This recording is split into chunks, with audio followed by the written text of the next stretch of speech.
Maura jud ning laaga ang perti na akong pagmahay. Enjoy man unta kayo sus pag uli na unsa man intawon. Hi mga kasensi, uban nimi maghatod kang mama at the same time manglaag na lang punta.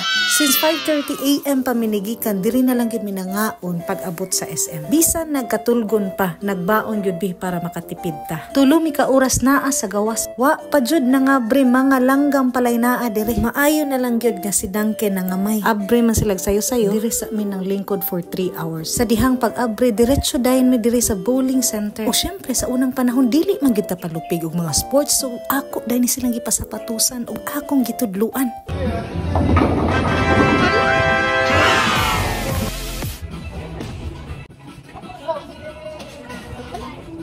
Yes!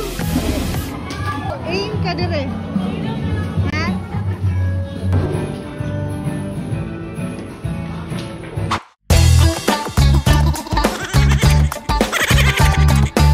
Sumuot tong bisan inato ra tong dula adili man gyud ay lalim no. Gutumon man gyud ay ka. After sa kaon abi na ko mangundang na pero sus 4D ride gihapon ang ilang gibalikan. Perte daw nilang siya gitay sa sulod wa na lang pug kunay apil kay kada sulod nimo diri 3 minutes to 4 minutes 100 pesos ang bayad guys. Perte jong enjoya pero pag uli perte na kong pagmahay kay sus kini man gyud ang ako nagyong nagunitan.